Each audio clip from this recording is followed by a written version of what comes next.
मैं डॉक्टर कृति रस्तोगी अपने इस नए वीडियो में एक नए टॉपिक के साथ आपके सामने हाजिर हुई हूँ। आज मेरे टॉपिक का नाम है वेज एंड मीन्स एडवांसेस। ये शब्द आपको इकोनॉमिक सर्वे में, इकोनॉमिकल एडिटोरियल जब आप पढ़ते हैं तो ये शब्द आपको ट्रेंड करता हुआ दिखेगा। अभी पैंडेमिक की सिचुएशन में भी इस शब्द की बहुत ज्यादा चर्चा हुई, तो इस वजह से हम इस टॉपिक पर वीडियो बना रहे हैं। तो ये वेज एंड मीन्स एडवांस होता क्या है, इसे एक सरल उदाहरण के माध्यम से अगर हम समझें तो एक कहानी की तरीके से इसे समझा जा सकता है कि मान लीजिए कि आपकी एक कंपनी है और कंपनी में कैश का इनफ्लो कम आ रहा है और आपका आउटफ्लो ज्यादा जा रहा है, यानी कि पूंजी आने का जो प्रवाह है वो कम है और आपकी तरफ से जाने का प्रवाह क्या है, ज्यादा है।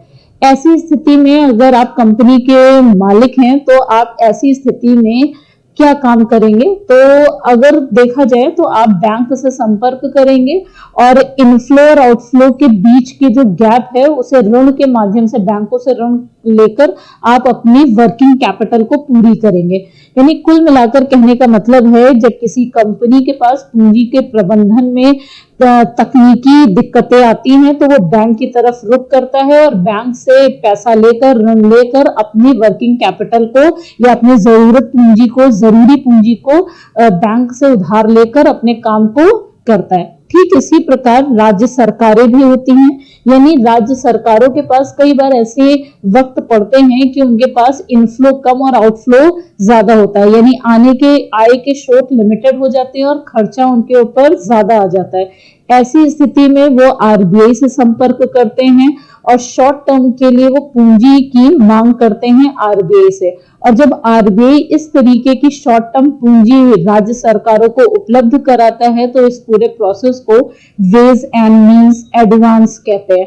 यानी जिस तरीके से कंपनियों की पूंजी की जरूरत बैंक पूरी करता है, वैसे राज्य सरकारों को इमीडिएट पैसे की जरूरत अगर है, शॉर्ट टर्म के लिए पैसे की जरूरत है, तो वो आरबीआई से संपर्क करके उनसे पैसा ले सकते हैं। और इस पूरे प्रोसेस को हम वेज एंड मीन्स एडवांस कहते हैं। लेकिन यहाँ समझने वाली बात यह है कि जिस तरीके से बैंक कंपनी को पैसा देते समय टर्म एंड कंडीशन लगाती है, ठीक उसी तरीके से आरबीआई भी राज्य सरकारों को पूंजी का प्रबंध करते समय उनके साथ कुछ टर्म एंड कंडीशन रखती है। पहली टर्म एंड कंडीशन जो आरबीआई कहती है राज्यों को कि जब आप पूंजी लेंगे हमसे, वो पूंजी आपको 3 महीने के भीतर हमें वापस करनी होगी और इस पूंजी पर आपको इंटरेस्ट भी पे करना होगा। और ये इंटरेस्ट उस समय जो भी आरबीआई की जो मॉनेटरी पॉलिसी के तहत रेपो रेट की जो दरें चल रही होंगी, वो जो भी प्रचलित दर होगी उतना ब्याज राज्य सरकारों को पे करना होगा। तो यहाँ 2 बातें बहुत इंपॉर्टेंट है कि राज्य सरकारों को अल्पकालिक ऋण की जब पैसे का प्रबंध करना होता है तो वो आरबीआई से वेज एंड मीन्स एडवांसेस के तहत पूंजी प्राप्त करते हैं और आरबीआई ये पूंजी देते वक्त उनको ये हिदायत दे देता है कि ये पैसा आपको 3 महीने के भीतर वापस करना है और जो भी रेपो रेट इस समय ट्रेंड कर रही होगी या चलन में होगी उतना आपको इसके ऊपर ब्याज देना होगा। यहाँ एक और महत्वपूर्ण बात यह है कि आरबीआई हर राज्य के लिए एक जैसा अमाउंट एडवांस के लिए या ऋण के लिए नहीं निकालती, बल्कि राज्यों को राज्यवार वो अलग अलग हो सकते हैं। फॉर एग्जांपल बिहार के लिए अलग अमाउंट रख सकते हैं, यूपी के लिए अलग, दिल्ली के लिए अलग, महाराष्ट्र के लिए अलग। यानी हमें यह भी पता होना चाहिए कि आरबीआई किस आधार पर राज्य के लिए एडवांस पूंजी का प्रबंध करती है। इसके आरबीआई 3 आधार बनाती है। वो सबसे पहले आपकी खर्चे की स्थिति देखेगी कि उस राज्य के एक्सपेंडिचर कितने हैं, आपके रेवेन्यू डेफिसिट यानी उस राज्य में कितने घाटे हैं, और साथ ही साथ में उस राज्य की राजकोषीय स्थिति क्या है। इन तीनों चीजों को आधार बनाकर आरबीआई किसी राज्य के लिए पूंजी का प्रबंध करती है और इस आधार पर वो राज्यों के लिए उनकी सीमा निर्धारित कर देती है कि वो एनालिसिस करेगी। पहले आरबीआई राज्य सरकारों की स्थिति का, वो स्थितियां 3 होती हैं। पहले उसके एक्सपेंडिचर की स्थिति देखती है, उसके डेफिसिट, रेवेन्यू डेफिसिट की स्थिति देखती है और साथ ही साथ में उसकी राजकोषीय स्थिति देखती है। इन तीनों को आधार बनाकर आरबीआई किसी भी राज्य के लिए पूंजी का प्रबंध करती है। अब यहाँ पर एक और कंडीशन होती है। मान लीजिए कि उत्तर प्रदेश के लिए आरबीआई ने इन तीनों कंडीशन के आधार पर 25 करोड़ रुपए की पूंजी का प्रावधान रखा और मान लीजिए उत्तर प्रदेश को एक्स्ट्रा पैसे की जरूरत है, यानी 25 करोड़ की जगह पे आरबीआई उत्तर प्रदेश को 30 करोड़ रुपए की जरूरत है, तो यानी 25 करोड़ आरबीआई ने अलॉट किया है, लेकिन उत्तर प्रदेश सरकार क्या चाहती है कि उसे 5 करोड़ एक्स्ट्रा मिले, यानी 30 करोड़ है। तो ये जो एक्स्ट्रा पैसे जो उसको मांग कर रहा है, इसको ओवरड्राफ्ट कहते हैं।